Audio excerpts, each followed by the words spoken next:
Again there was renewed, again revealed. The ancient closeness by earth vision veiled, the secret contact broken off in time, a consanguinity between the human portion and toiling foes here, and as an yet unborn and limitless force. Again the mystic deep attempt began. Again mystic deep attempt began. So this flame in human birth comes again and again in human birth. Her birth is permanent once in the beginning, but she keeps on coming here again and again. For what purpose? Because she has to carry on the work, unfinished divine task. She has to take it forward, this evolution. She drives our souls to new attempts. She drives our souls to new attempts. And then again, 94.11. Once more that will put on an earthly shape. So that is the kind of a birth which keeps on happening, or that immortal flame. You see? And then we have in 18, at once she seemed to found a mightier race. When she comes here now, the moment that birth takes place, she is ready to establish a mightier race, a new race here at once. And then later on the next page, her spirit kept the stature of the God, 94.31. Her spirit kept the stature of the gods. Although she has taken the mortal birth, accepted the conditions of the earth, the limitations of this world, the anguish, the sorrow, the suffering, the imperfections, the misery, she has accepted. Yet her spirit kept the stature of the gods, nobly, proudly. She walks like a god here on this earth, in order to establish the divine reign upon matter.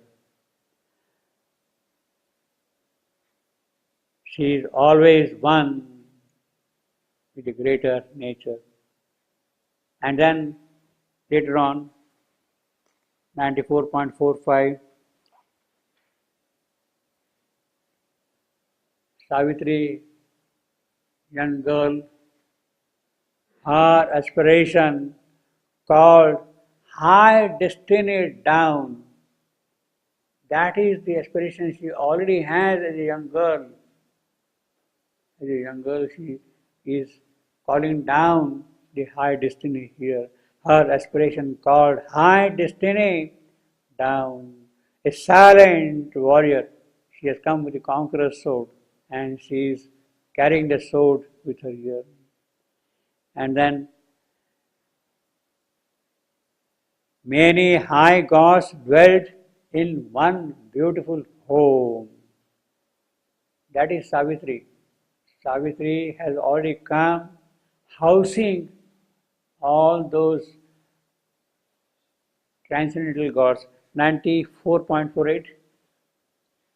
Many high gods dwelt in one beautiful home. That is Savitri's beauty. And the gods are already dwelling in that young house. You see.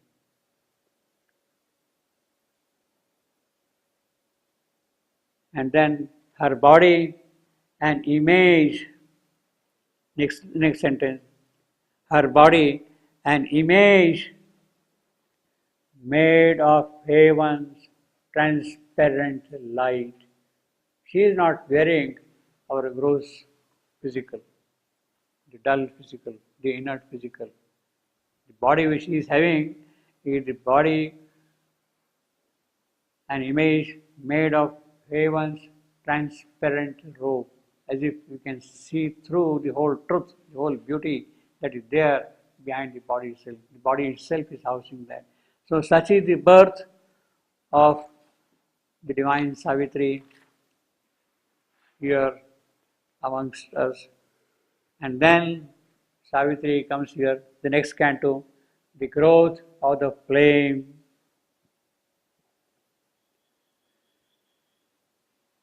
95.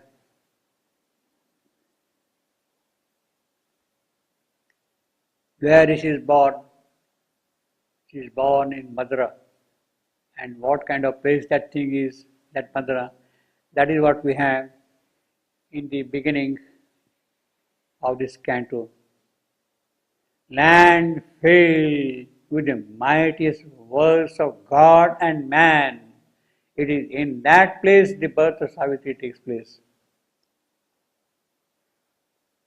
Land filled with the mightiest works of God and man. It is in that place Savitri's birth occurs. It is in that place Savitri grows. Here is a place where nature and soul compete with each other for nobility. Yes, I am noble. Nature also says, yes, I am also noble. Nature and soul, they kind of compete with each other in the nobility. The greatness, the loftiness of the soul is matched with the greatness and loftiness of nature. It is in that condition that moving forward. Life's events lead her to secret power. 95.8.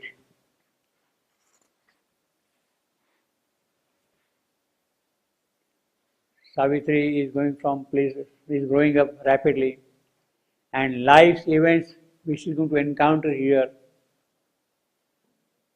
lead her to the secret powers which are lost in her.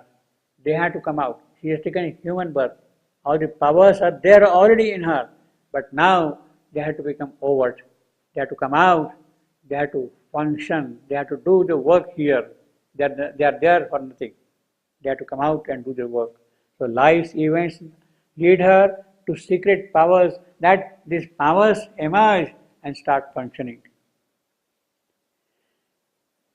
And in that process, in order to do that work, in order to make those powers active, she has to kind of undergo the human training, education.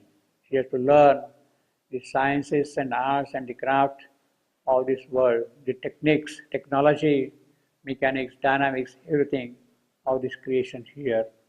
She acquires knowledge of man and of the world. Savitri grows rapidly. Arts and crafts and philosophies and sciences, astronomy, all the sciences she has mastered as human Savitri. These are her now nature's food. It is on these things she is living. Earth, why she has to acquire this thing? Because earth has to become a stepping stone to conquer heaven. Unless you prepare yourself fully in every respect, whatever the earth offers to you, unless you acquire that, you cannot go and conquer heaven. Savitri has to acquire that knowledge of the earth in every respect. That becomes then the stepping stone for her to conquer heaven. That is her education. All the esoteric knowledge, all the secular knowledge, all the sciences and technologies and spirituality and scriptures, everything, intuition, knowledge, everything she has to acquire, so that on the basis of that then she can jump up and reach heaven. She can conquer heaven.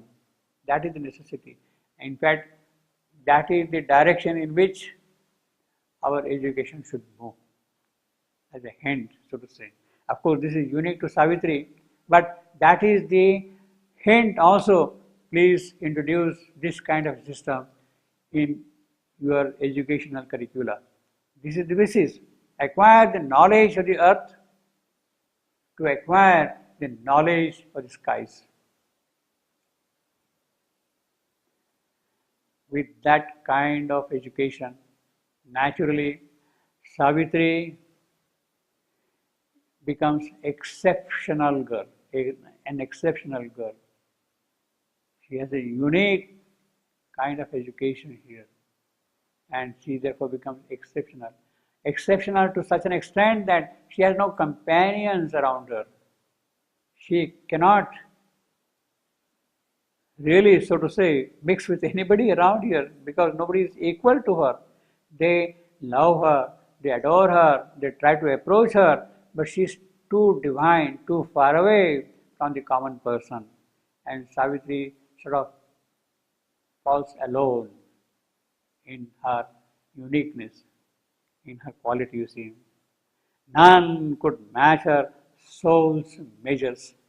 In fact, that is the crucial thing. Her soul's measures are matchless. No human soul can come closer to the soul of Savitri. 95.22, see, this is what we got. Even the close partners of her thoughts, who could have walked the nearest to her ray, worshipped the power and light. They felt in her. Yes, they do feel something in her. They worship it, they adore it, but could not match the measure of her soul. That is the greatness, that is the distinction, that is the uniqueness of Savitri. And therefore that also becomes a problem. Because none can come and be equal, be her life's partner. She will have difficulty in finding a mate who will match with her. That is the difficulty also now in the case of Savitri. None could stand up her equal and her mate.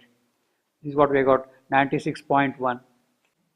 But mid this world, these hearts that answered her call, none could stand up her equal and her mate. Her greater self lived alone.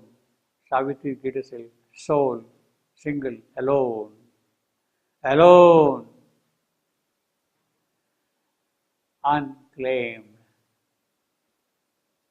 96.4. Unclaimed. Her greater self lived, soul unclaimed within.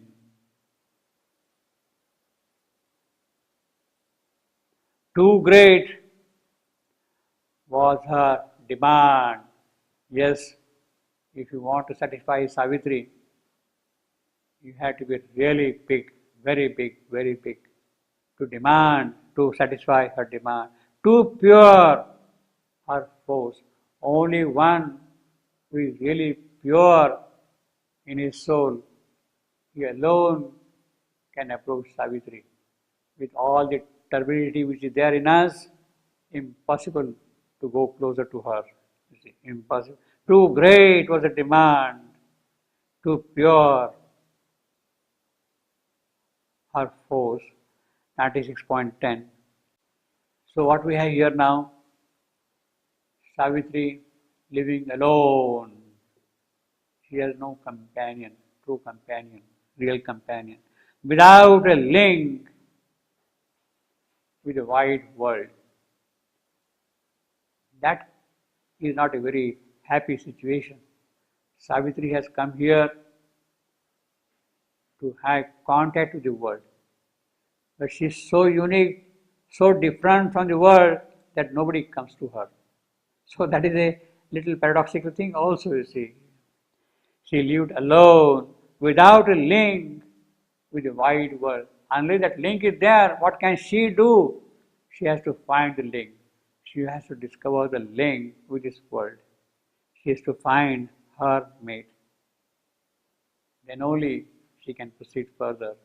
A power within her, there is such a power in her that it always awes us.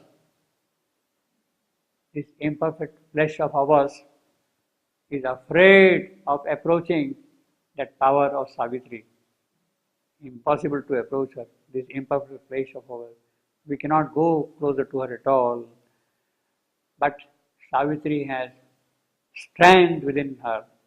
The strength within was the only comrade she had, 97.10. Only comrade is the strength within. That is the condition of Savitri. The strength within, S capital, the divine Shakti within is the only comrade Savitri has up to this point. Now this is how the flame grows and feels itself lonely.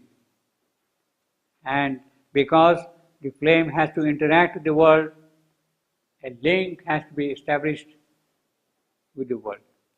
Savitri has to find a mate, and therefore Savitri has to receive a call, she has to receive a command to find her mate. And therefore we are now in the third canto, the call to the quest.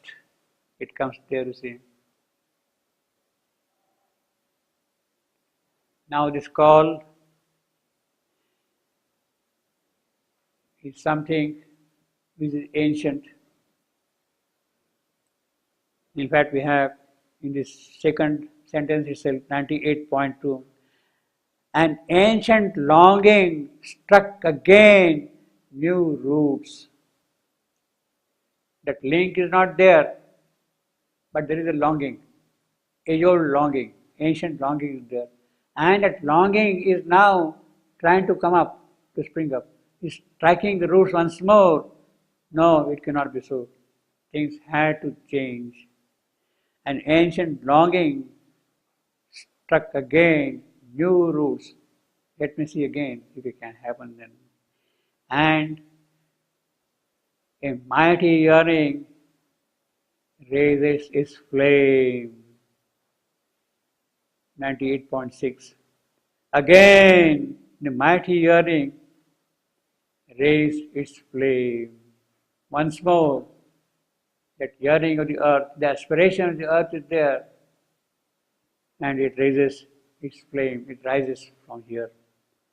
And then what happens? A seer, a strong creator is within us, 98.10, first line. A seer, a strong creator is within. We have to discover him. That longing is there, but we have to go within and discover that seer, that creator of things here. For what? Because, why we have to discover? Because a greater destiny is waiting for us.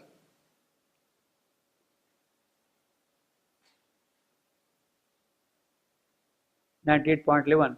A greater destiny is waiting for us, and the seer is there, longing is there, and a greater destiny is waiting for us.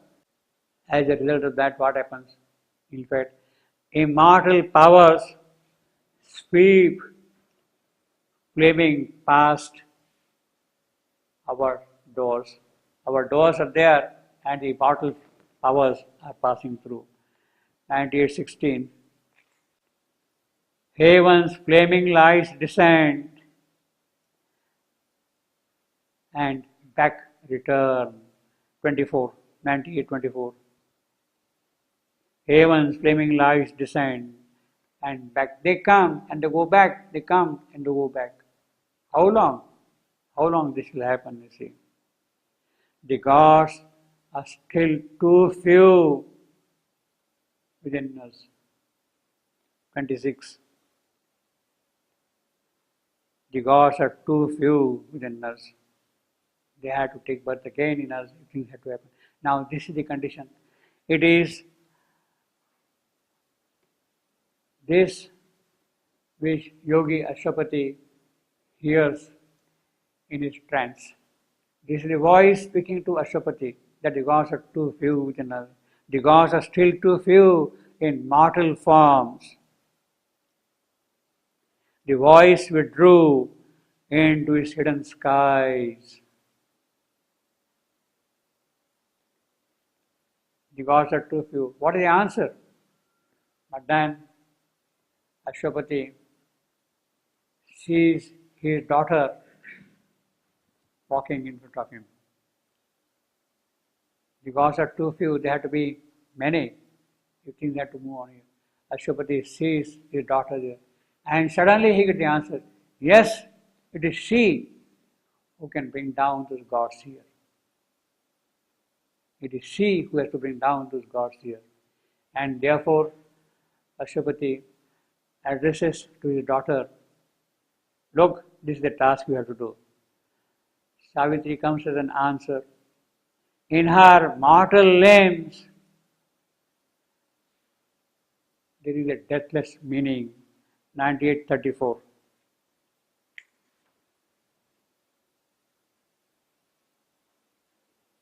Savitri, he sees his daughter there, and he recognizes at once that in her mortal limbs there is some kind of a significance.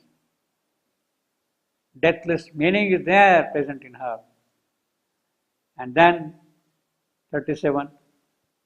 Body sense renounces its earthly look. Body's perception senses, they renounce the earthly look, and immortal meets immortal in their gaze. Here is Savitri physically present, his daughter. But it is not that now his daughter. It is not that this Ashwapati, the king, but it is one immortal looking into the eyes of the other immortal. Ashwapati, the immortal, looking into the eyes of Savitri, the immortal. 34. Body sense announces his earthly look, so it is no more his daughter in that sense. Savitri, who is a traveler from eternity, moving into time, it is she whom Ashwapati is now seeing, eternity, who is moving now in time. And what does he see in her? A mighty presence. The divine presence itself is what he sees in her. 98.44. A mighty presence still defends thy frame. You have taken the mortal birth, all right. You have come here to this world. But actually, what is present in you is a mighty presence. It is there always with you. And it is that which will carry you through. It is that which will see your life develop for the function, for the purpose for which you have taken this birth. And he also tells to Savitri, look, Savitri, 98:50, thy soul has strength and needs no other guide. You don't need anybody else to tell you, do this, do that, guide. Thy soul has strength than one who burns within thy bosom's power. There is one who is already burning constantly in you, and it is he who will guide you, who will take you forward, who will carry your life forward, you see. So he says, he tells Savitri basically, find who shall walk to thy body's end. 98:51.